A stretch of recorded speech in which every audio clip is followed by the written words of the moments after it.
Yeah, Freestyle 2010. Pagandahan ng jowa, paangasan ng lolo, at palakihan ng titi. Haha, sisimulan ko na ba? Here we go. Ako na mauna. Take one. Ang GF ko, kutis niya ay napakakinis. Yung GF mo, kutis ay parang sa atis. Ang GF ko, sunod sa akin sa isang bulong.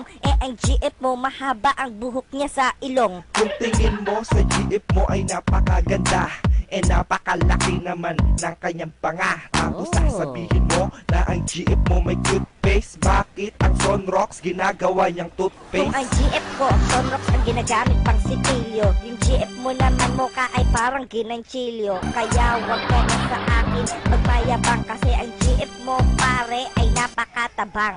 Ang GF ko ay matabang, sa'yo naman maalat. Tapos yung kanyang balat ay napakakunat. Ang sukat ng kanyang utong ay 1 pulgada. Tapos ang kanyang mani ay nawawala pa. Masyado kang ismoso, wala namang alam.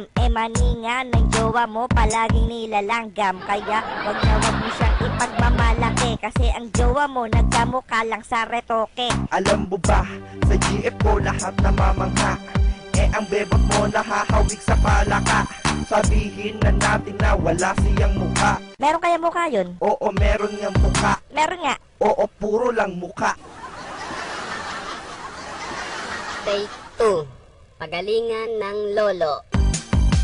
Pagalingan lang ng lolo, panis ka sa akin. Dahil ang lolo ko, malaki ang utin. Yung huli niyang biniyak, ang matris ay wasak. At balita ko na pati ang abdo ay pisak. Titi pala yun, kasi akala ko ugat. Kasi titi ng lolo ko 3 nagbubuhat. Yung huli niyang tinira, natagpo ang patay. At sabi sa imbalsa mo na pino ang atay. Alam mo ba ang lolo ko, ang chicks niya ay 8. Pero Lunes hanggang Biyernes lang, iba pa Sabado. Ang lolo mo nakita ko, ang chicks niya ay pilay. At ako'y nakasigaw, kala ko na buhay na patay. Sabi mo ang lolo ko, ang chicks niya ay pilay. Yung chicks nga ng lolo mo, nabubulok na yung puday. Mga mukhang standby doon sa Mark 1. At ang mga pek-pek nila'y may langgam. Yung lolo ko, malakas pa magbuhat. Ang lolo mo parang ugat ng duha. Para siyang may TV, angat na ang balikat. At kala mo pagong nasa likod may buhat. Sinong pagong? Yung lolo mo, nasargo ang ilong. Natatag ng galis at sa itlog may kurikong. Umugi lang ata iyan ng konti sa leon, pero wala pa rin pinag-iba, hawig siya nilikong. Take 3. Patigasan ng titi. Here we go. Kung patigasan lang ng titi, mas matigas ang akin. Lahat nasa sarapan kahit di na virgin. Di tulad ng sayo, ang titi mo'y malambot.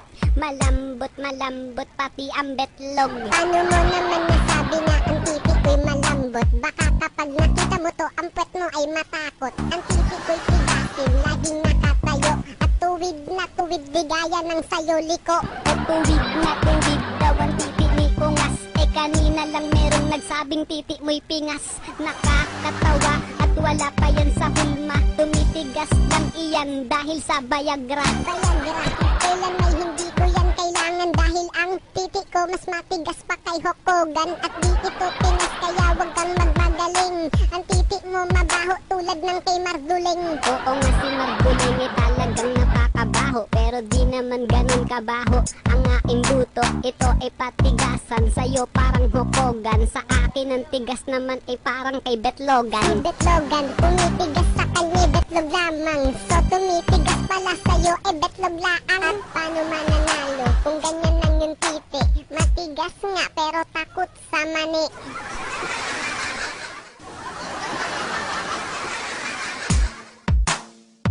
Konsumisyon.